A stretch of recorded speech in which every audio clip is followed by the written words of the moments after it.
कहानी की शुरुआत होती है साल 1815 से। हम देखते हैं कि फ्रेंच के एक मर्चेंट शिप के अंदर शिप का कैप्टन बहुत ही ज्यादा बीमार हो जाता है। उसकी हालत मरने वाली हो जाती है और कैप्टन की जान बचाने के लिए शिप का सेकंड मेट, एक बहादुर और ईमानदार नौजवान जिसका नाम एडमंड है, वो एक मुश्किल फैसला लेता है और अपने कुछ साथियों के साथ कैप्टन को लेकर एक छोटी बोट के जरिए एक आइलैंड पर उतरने का फैसला करता है ताकि वहां जाकर कैप्टन का इलाज करवाया जा सके। ये लोग एल्बा नाम की एक आइलैंड पर उतरते हैं।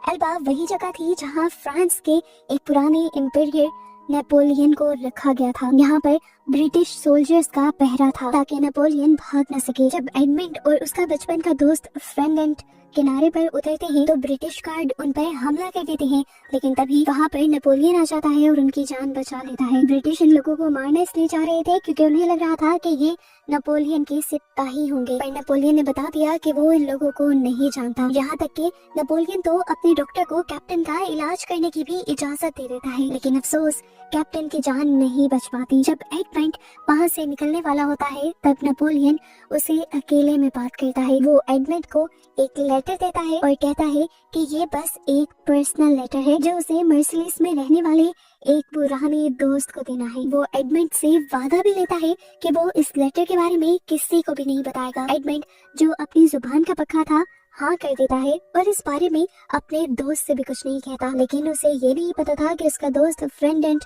चुपके से ये सब कुछ देख रहा था। जब ये लोग वापस मर्सिलिस पहुंचते हैं तो डैंगलर शिप के मालिक को एडमंड की एक शिकायत मिलती है कि एडमंड ने बिना इजाजत के शिप को एल्बा नाम के एक आइलैंड पर रोका था। एडमंड से जब इस बारे में पूछा जाता है तो वो कहता है कि उसे हर हाल में बस अपने कैप्टन की जान बचानी थी। शिप के मालिक को एडमंड की ये बहादुरी और वफादारी इतनी पसंद आती है कि वो उसकी इस हरकत के बदले उसी को अपनी शिप का नया कैप्टन बना देते हैं। ये सुनकर वो आदमी जो अब कुछ ही अरसे बाद कैप्टन बनने वाला था, वो जल भुन जाता है। एडमंड की खुशी का ठिकाना नहीं रहता और वो भाग कर ये बात अपनी फियांसे को बताता है। ये दोनों एक दूसरे से बहुत ज्यादा प्यार करते हैं और बहुत ही जल्द शादी करना चाहते हैं।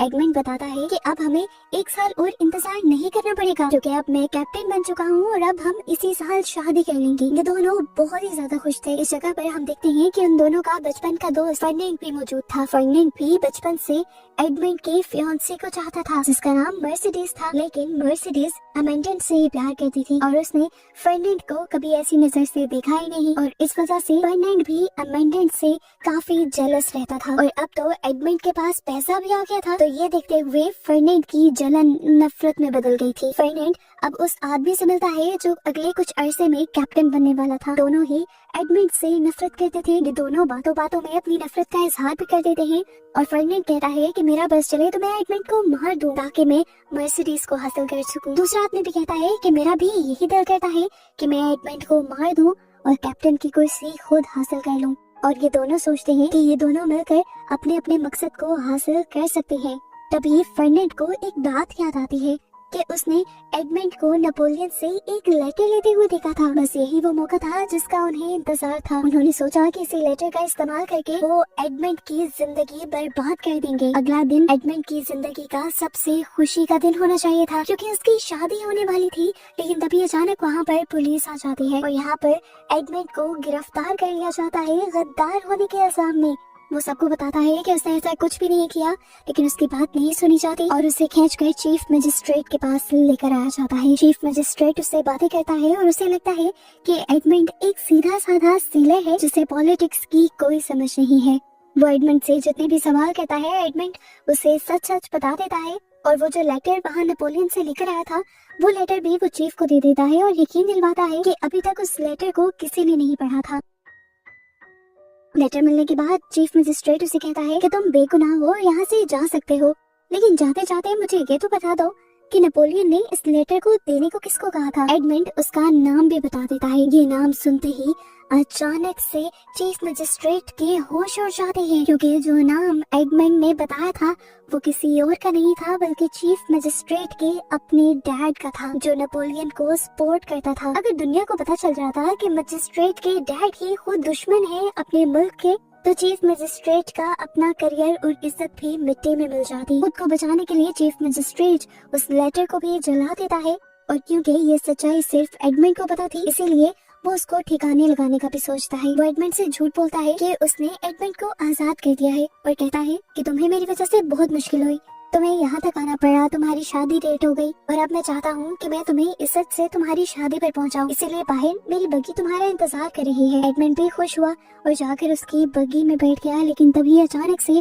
बग्गी को बाहर से लॉक कर दिया गया और यहाँ पर एडमंड को समझ आया कि उसके साथ धोखा हो चुका था। उस बग्गी को एडमंड के घर नहीं बल्कि एक पोर्ट पर ले जाया जाता है और वहाँ से एक शिप के जरिए एडमंड को एक खौफनाक जेल में ले जाया जाता है। इस समुद्र के दरमियान में बनी एक ऐसी जेल थी जहाँ से कोई वापस नहीं जा सकता था। समुद्र के दरमियान में बने हुए इस आइलैंड पर बनी इस जेल में से अगर कोई भाग भी जाता तो चारों तरफ पानी का लंबा रास्ता होने की वजह से वो कभी बचकर ना जा पाता, पानी में ही मर जाता। जेल का वार्डन भी एक बहुत ही जालिम इंसान था। वो एडमंड को बुरी तरह मारता है और उसे एक अंधेरी काली कोठरी में डाल देता है। एडमंड चीखता रहता है कि वो बेगुनाह है, लेकिन कोई उसकी नहीं सुनता।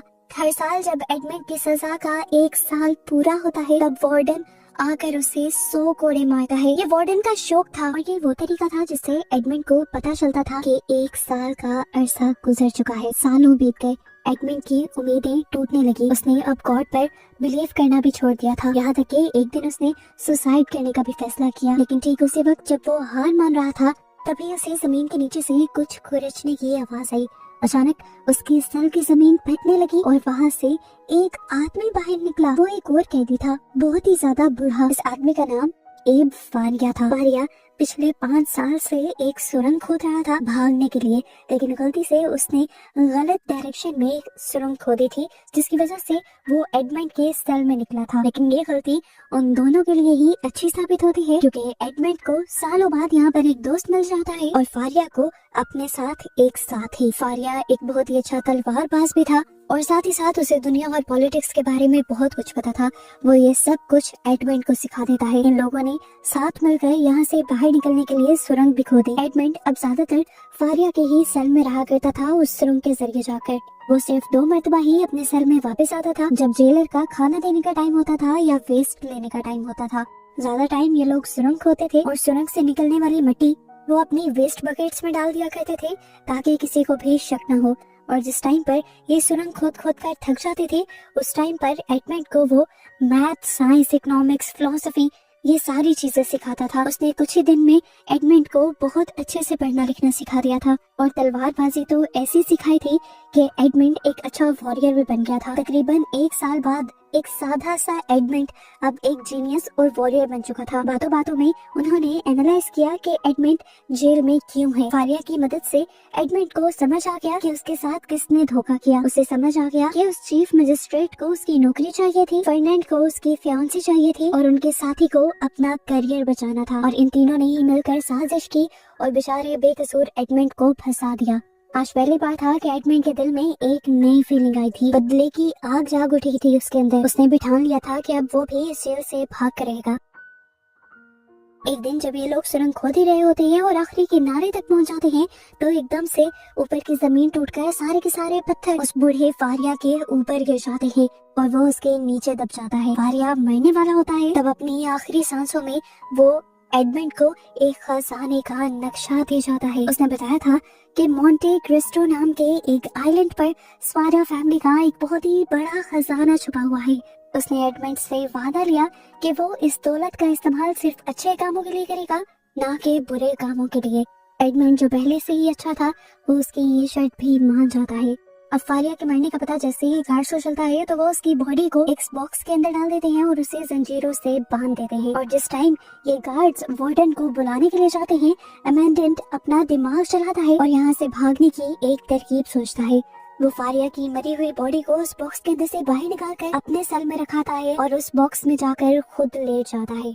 जब गार्ड्स वापस आए तो उन्हें कुछ शक नहीं हुआ। एडमंड को लगा था कि वो लोग उसे मिट्टी में दफनाएंगे जहाँ से वो कूद कर निकल आएगा, लेकिन बाद में उसे पता चला कि इस जेल के कैदियों को जमीन में नहीं दबाया जाता बल्कि समंदर में फेंक दिया जाता है। उन्होंने उसके साथ एक भारी पत्थर बांधा और उसे ऊंचाई से समंदर में फेंक दिया। एडमंड जाकर ठंडे पानी में गिरा। उसने जल्दी से अपने चाकू से बैक को काटा और पत्थर से खुद को अलग किया। जल्दी से अपने आप को बचाते हुए वो आप तैर कर समुद्र के ऊपर आ गया और वक्त रहते ही उसने सांस ले लिया और ऐसे उसकी जान बच गई। वार्डन जो ऊपर से ये सब कुछ देख रहा था वो दोबारा एडमंड को पकड़ना चाहता था, लेकिन इससे पहले वो कुछ भी कर पाता या गार्ड्स को बुला पाता, एडमंड ने खुद ही वार्डन को पानी के अंदर खींच कर डुबा कर मार दिया। ये उसका पहला बदला था उस इंसान से जिसने उसे 13 साल तक उस जेल में तड़पाया था। तैरते हुए एडमंड एक किनारे पर पहुंचता है। वहाँ उसे कुछ स्मगलर्स, कुछ लुटेरे मिलते हैं जिनका लीडर अपने ही एक साथी को गद्दारी के इल्जाम में मारने वाला था, लेकिन वो लीडर अच्छा था, अपने साथी को मारने का उसका दिल भी नहीं कर रहा था। वो कश्मकश में था कि वो अपने साथी को मारे या ना मारे। एडमंड को देखकर वो उससे कहता है कि अगर तुम जिंदा रहना चाहते हो तो तुम्हें इस आदमी से लड़ना होगा। यहाँ पर जो जीता वही जिंदा रहेगा। एडमंड और उस लड़के के दरमियान में लड़ाई शुरू हो जाती है। एडमंड जो फारिया से बहुत अच्छी तलवारबाजी सीख कर आया था, जल्द ही वो उस दूसरे आदमी को हरा देता है, लेकिन उसे मारता नहीं, बल्कि वो उसके लीडर से कहता है कि तुम मेरे साथ साथ इसे भी अपने ही ग्रुप का हिस्सा रखो, क्योंकि इसकी तलवार चलाने की महारत से मुझे इस चीज का अंदाजा हुआ है कि ये तुम्हारे बहुत ही ज्यादा काम आ सकता है। इस तरह एडमंड उसकी भी जान बचा लेता है और अपनी भी। अब क्योंकि एडमंड ने जैकोबो की जान बचाई थी, इसीलिए जैकोबो ने कसम खाई कि वो जिंदगी भर अब एडमंड का वफादार बनकर रहेगा। कुछ वक्त स्मगलर्स के साथ रहने और काम करने के बाद एडमंड इस ग्रुप को छोड़कर जैकोबो के साथ मोंटे क्रिस्टो नाम के आइलैंड पर गया। वहाँ उन्हें फारिया के बताए नक्शे के मुताबिक एक खुफिया गार के अंदर पानी के नीचे वही खजाना मिल गया जिसकी इन्हें तलाश थी। यहाँ पर इतनी चीजें थी कि इनकी सोच से भी ज्यादा बड़े बड़े सोने के ताबूत थे जिसके अंदर बस सोना और हीरे ही थे। इस खजाने के मिलने के बाद एडमंड अब दुनिया का सबसे अमीर आदमी बन चुका था। ये खजाना इतना था कि एक बार में शिप में ले जाना पॉसिबल ही नहीं था, लेकिन इस एक ताबूत से भी वो दुनिया का सबसे अमीर आदमी बन चुका था। वो अब अपना सारा खजाना लेकर अपने शहर वापस आ जाता है, और क्योंकि अब वो 13 साल बाद वापस आया है तो कोई उसे पहचान नहीं पा रहा। यहाँ पर आकर उसे ये भी बात पता चलती है कि इसके बारे में मशहूर है कि उसे फांसी दे दी गई थी, और उसके गद्दार होने की और फांसी लगने के दुख में उसके डैड ने भी सुसाइड कर ली थी। उसके मरने की खबर के बाद मर्सिडीज जो कि उसकी फियांसी थी, उसने उसी के दोस्त फर्नांड से शादी कर ली थी। और इस तरह अब एडमंड किसी को भी याद नहीं था, सब अपनी अपनी लाइफ में आगे बढ़ चुके थे। और वो चीफ मजिस्ट्रेट जिसने एडमंड को फंसाया था, एक गद्दार को पकड़ने के इनाम में उसे भी प्रमोशन मिल गई थी और वो भी पेरिस शिफ्ट हो गया था। इन सारी चीजों को जानने के बाद एडमंड बहुत ही सोच समझकर अपनी वापसी का एक प्लान बनाता है। अपनी दौलत का इस्तेमाल कर वो अपने आप को पूरी तरह से बदल लेता है और यहाँ पर अपना नाम भी बदलकर the count of Monte Cristo रख लेता है। वो पेरिस में एक सबसे शानदार महल खरीदता है और सबसे शानदार गाड़ियाँ भी और शानदार पार्टीज भी रखता है, ताकि वो अमीर लोगों को इम्प्रेस कर सके और जल्द ही अमीर लोगों का हिस्सा बन जाए। वो इतना बदल गया था कि अब पुराने लोग तो उसे पहचान भी नहीं पा रहे थे। उसके पास नॉलेज भी पहले से बहुत ज्यादा था, इसीलिए बड़ी बड़ी पॉलिटिकल मीटिंग्स में भी वो हुआ करता था। हालांकि उसे सब में कोई इंटरेस्ट भी नहीं था। उसका प्लान बहुत सिंपल था। उसने अपने 3 दुश्मनों को ठिकाने लगाना था, जिसमें से एक उसका अपना दोस्त फर्नांड, एक वो चीफ मजिस्ट्रेट और तीसरा वो असिस्टेंट कैप्टन था जिसकी प्रमोशन अमेंडन की वजह से नहीं हुई थी। इन तीनों को बर्बाद करने के लिए वो इन तीनों की कमजोरियों का पता चलाता है। सबसे पहले उसने उस असिस्टेंट कैप्टन को ही अपना निशाना बनाया। वो अब एक बैंकर बन चुका था, लेकिन अभी भी वो लालची था। यहाँ काउंट ने उसे गलत इन्फॉर्मेशन दी जिससे उसका बड़ा नुकसान हुआ और वो आहिस्ता आहिस्ता कंगाल होने लगा। फिर बारी आई उस चीफ मजिस्ट्रेट की जो अब चीफ प्रोसिक्यूटर बन चुका था। काउंट ने उससे दोस्ती की और उसके घराने जाने लगा। एक दिन बातों बातों में उसने उस आदमी को फंसा लिया और उसे ये कन्फेस करवा लिया कि उसने ही अपने बाप को बचाने के लिए एक बेगुनाह आदमी को जेल भिजवाया था, जिसके बाद उसके बाप की गद्दारी के इल्जाम में वो खुद न फंस जाए, इसीलिए उसने अपने बाप को भी मरवा दिया था, वो भी फर्नांड के जरिए जो कि अमेंडन का दोस्त ही था। ये बातें सुनकर चीफ बहुत ज्यादा हैरान हो जाता है और उसे समझ नहीं आती कि मोंटी को ये बात कैसे पता थी। उसे कहता है तुम्हें तो ये सारी बातें पता है, लेकिन तुम इन बातों को ना कभी साबित कर पाओगे और ना ही कभी मुझे और फ्रेंटन को फंसा पाओगे। एडमंड कहता है फ्रेंटन का तो पता नहीं, लेकिन तुम जरूर फंस चुके हो। उसने ये सब बहुत सोच समझ कर किया था। पुलिस पहले से ही बाहर खड़ी थी जो ये सब सुन चुकी थी और अब चीफ को गिरफ्तार कर लिया गया था। अब चीफ का वही हाल होने वाला था जो उसने अमेंडन का करवाया था। अब आखिर में बारी थी फर्नांड की।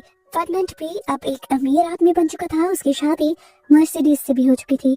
जिन दोनों का एक बेटा भी था, एल्बर्ट। मोंटी काउंट यानी हमारा हीरो अमेंडेंट एल्बर्ट को किडनैप करवा लेता है और फिर खुद ही उसे बचाने का नाटक करता है ताकि वो फर्डिनेंड की फैमिली के करीब जा सके। उस दिन एल्बर्ट की बर्थडे पार्टी भी थी जिसमें अब अमेंडेंट एक मेन कैरेक्टर बन गया था।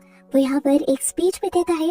किसी को तो शक भी नहीं होता कि ये बंदा अमेंडेंट हो सकता है, लेकिन मर्सिडीज उसे बहुत गौर से देख रही थी। उसने देखा कि अमेंडेंट अपने बालों से खेल रहा है। ये वही खास तरीका था जिससे अमेंडेंट अपने बालों को हाथ लगाया करता था। ये देखकर उसे शौक लगा था।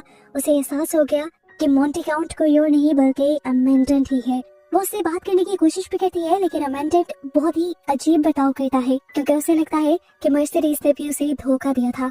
वो इनकार कर देता है कि नहीं, मैं अमेंडेंट नहीं हूँ।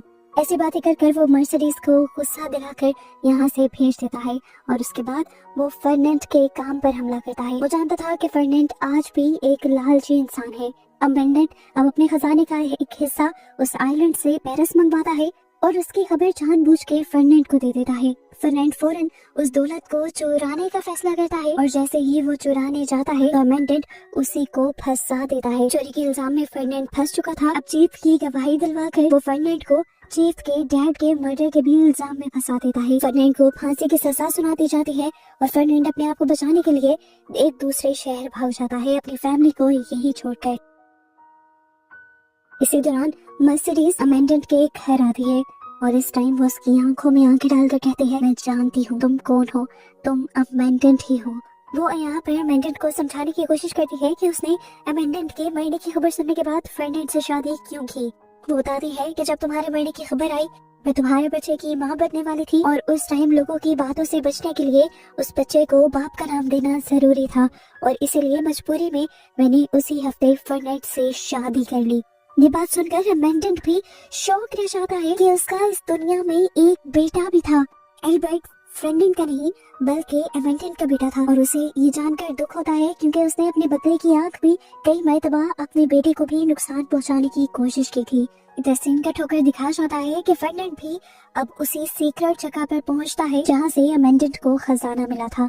फर्डिनेंड को भी इस जगह के बारे में पहले से ही पता था और वो भी दौलतमंद इसी खजाने की वजह से हुआ था, लेकिन अब जब उसने यहाँ के संदूक खोले तो वो खाली थे। अमेंडेंट ने सब कुछ पहले से ही निकाल लिया था। इन संदूकों में बस एक शतरंज का मोहरा था और इस पीस को देखकर वो बहुत ही ज्यादा हैरान हुआ। ये उसकी और अमेंडेंट की बचपन की निशानी थी और ये देखते हुए फर्डिनेंड सारी कहानी समझ गया कि the count of Monte Cristo कोई और नहीं बल्कि अमेंडेंट ही है और यहाँ के खजाने की वजह से ही वो शहर का सबसे अमीर इंसान बना है। उसे ये भी समझ आ गई कि वो मरा नहीं था और आहिस्ता आहिस्ता करके उसे ये भी समझ आ गई कि अमेंडेंट ने ही उसे फंसाया था। इससे पहले कि अब वो जाकर अपने दोस्त से बदला ले पाता, अमेंडेंट खुद ही यहाँ पर आ जाता है। फर्डिनेंड जो इस टाइम गुस्से में था वो तलवार उठा लेता है क्योंकि वो ये बात नहीं जानता कि अमेंडेंट ने भी अब अच्छी तलवारबाजी सीख ली है।